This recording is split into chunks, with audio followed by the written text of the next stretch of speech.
जय हिंद प्यारे बच्चों। जो पदार्थ स्वाद में कड़वा होता है और उसको छूने पे चिपचिपा महसूस होता है उसे हम क्षार कहते हैं। तो क्षार के रासायनिक गुण क्या क्या हो सकते हैं? 4 रासायनिक गुण हैं। पहला जो है, अम्ल के साथ अब क्रिया करेगा क्षार तो क्या होगा?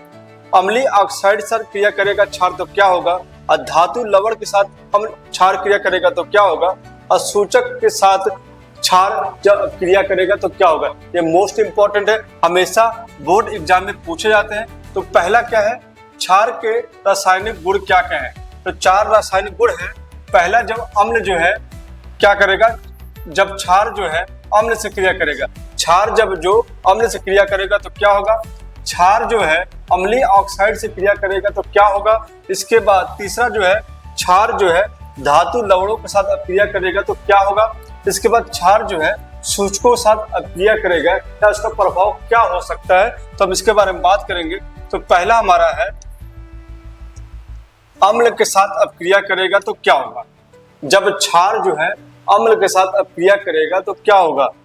जब कोई क्षार अम्ल के साथ अपक्रिया करता है, जब कोई क्षार अम्ल के साथ अपक्रिया करता है तो लवण और जल बनता है। क्या बनता है? लवण और जल।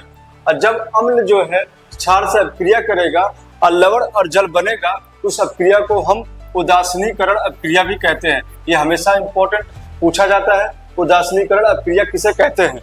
इसके बाद देखेंगे समान रासायनिक समीकरण। क्षार और अम्ल मिला, क्रिया किया, रासायनिक अपक्रिया किया तो बना क्या? लवण बना, जिसे सॉल्ट कहते हैं, और जल बना, जिसे हम वाटर कहते हैं, जो आप पानी पीते हैं। इसके एग्जाम्पल देखेंगे। पहला एग्जाम्पल, ये हमारा अम्ल है सोडियम हाइड्रोक्साइड NaOH, ये हमारा क्या है? क्षार है। और HCl जो है हाइड्रोक्लोरिक अम्ल है। क्या है? हाइड्रोक्लोरिक अम्ल है। इसे ये अम्ल है और ये क्षार है। जब इन दोनों की क्रिया हुई, इन दोनों की जब क्रिया हुई, हमारा बना क्या? सोडियम क्लोराइड, जिसे हम सॉल्ट कहते हैं, लवण कहते हैं, और जल बना। तो याद रखना है, जब भी क्षार जो है अम्ल से क्रिया करेगा तो क्या बनेगा? लवण और जल बनेगा। इसके बाद सेकंड एग्जांपल देखते हैं। कैल्शियम हाइड्रोक्साइड, ये हमारा क्षार है। H2SO4, ये अम्ल है। क्रिया होगा कैल्शियम सल्फेट और हमारा साथ में जल बन जाएगा। समझ में आ रही बात? कुछ इंपॉर्टेंट पॉइंट देख लीजिए आप। यह अपक्रिया उष्मा उत्पन्न करती है। जो ये अपक्रिया है उष्मा उत्पन्न करती है और pH मान को क्या करती है? उदासीन कर देती है, लगभग 7 के निकट आ जाती है। ठीक है। इसके बाद दूसरा रासायनिक गुण देखते हैं। अम्ल हो गया और ये अम्लीय ऑक्साइड। जब क्षार जो है अम्लीय ऑक्साइड के साथ अपक्रिया करेगी तो क्या होगा? ठीक है। तो क्या लिखा है परिभाषा? क्षार अम्लीय ऑक्साइड के साथ अपक्रिया करता है तो इसे लवण और जल बनते हैं। क्या बनते हैं?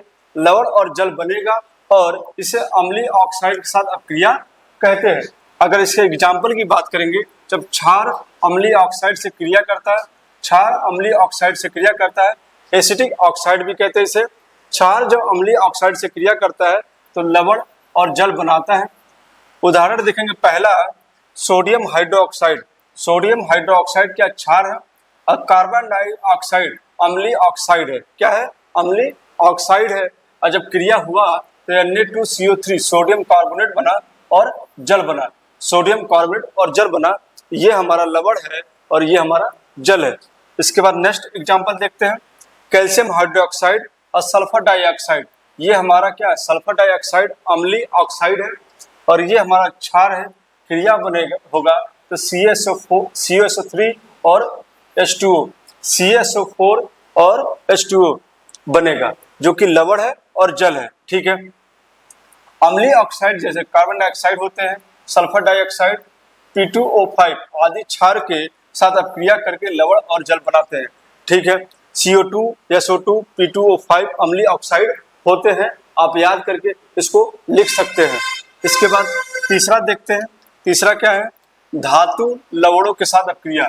धातु लवणों के साथ अपक्रिया होगा तो क्या होगा? जब क्षार जो है धातु लवणों के साथ अपक्रिया करता है तो क्या होता है? जब कोई क्षार धातु लवण के साथ अपक्रिया करता है तो नया लवण और धातु हाइड्रोक्साइड बनाता है। क्या बनाता है? लवण और धातु हाइड्रोक्साइड बनाता है। इसे धातु लवणों के साथ अपक्रिया भी कहते हैं। तो यहाँ पे देखा समान रासायनिक समीकरण लिखा है, धातु लवण लेंगे, क्षार से अपक्रिया कराएंगे तो नया लवण बनेगा और धातु हाइड्रोक्साइड बन जाएगा। इसका एग्जाम्पल देखें, कॉपर सल्फेट। कॉपर सल्फेट क्या है? धातु लवण है और NaOH क्या है? हमारा क्षार है। जब इनके बीच क्रिया हुआ तो सोडियम सल्फेट बना। क्या बना? सोडियम सल्फेट बना और कॉपर हाइड्रोक्साइड, जो कि देखेंगे ये हमारा लवण है और ये धातु हाइड्रोक्साइड है, धातु हाइड्रोक्साइड है। इसका सेकंड एग्जांपल देखेंगे, FeCl3 iron chloride. Iron chloride को जब हमने क्या किया, सोडियम हाइड्रोक्साइड से क्रिया कराया, ये क्षार है, ये धातु लवण है, तो बना का नया लवण बना NaCl और यहाँ पे आयरन हाइड्रोक्साइड बना, जो कि हमारा धातु हाइड्रोक्साइड है। ठीक है, ये तीसरा है धातु लवणों के साथ क्षार की क्रिया। चौथा देखेंगे, चौथा क्या है? चौथा क्या है? सूचकों का प्रभाव। अम्ल और क्षार पे सूचकों का प्रभाव क्या होता है? तो ध्यान दीजिएगा, सूचक क्या क्या है, इंडिकेटर क्या क्या है? लाल लिटमस है, फिनोल है, मिथाइल ऑरेंज है और हल्दी है। लाल लिटमस, फिनोल्फथालीन और मिथाइल ऑरेंज और हल्दी है। लाल लिटमस को जब अम्ल में डालेंगे, जब लाल लिटमस को, इसको याद कर लीजिएगा, बहुत ही इंपॉर्टेंट है, जब लाल लिटमस को अम्ल में डालेंगे तो क्या हो जाएगा? लाल हो जाएगा। और जब लाल लिटमस को क्या करेंगे? तटस्थ विलयन में डालेंगे तो बैगनी रहेगा। और इसके बाद लाल लिटमस को जब क्षार में डालेंगे, जब याद रखिएगा, जब इसको लाल लिटमस को अम्ल में डालेंगे तो लाल रहेगा, लेकिन जब क्षार में करेंगे तो क्या हो जाएगा? नीला हो जाएगा। इसीलिए कहते हैं हम कि ये पॉइंट आपको याद होने चाहिए। सेकंड, फिनोल्फथालीन को जब हम अम्ल में डालते तो रंगहीन देता है और जब क्षार में डालते तो गुलाबी देता है। क्या देता है? गुलाबी। और तटस्थ में रंगहीन होता है। इसके बाद मिथाइल ऑरेंज को जब अम्ल में डालते हैं तो लाल हो जाता है और क्षार में डालते तो पीला हो जाता है। क्या होता है? पीला हो जाता है। इसके बाद हल्दी को जब अम्ल में डालेंगे तो पीला हो जाएगा। हल्दी को जब अम्ल में डालेंगे तो पीला हो जाएगा और जब क्षार में डालेंगे तो लाल और भूरा हो जाएगा। इस तरीके से हम समझे हैं 4 पॉइंट जो है क्षार के रासायनिक गुण। केमिस्ट्री के लेक्चर देखने के लिए चैनल को लाइक करें, सब्सक्राइब करें और कमेंट करें।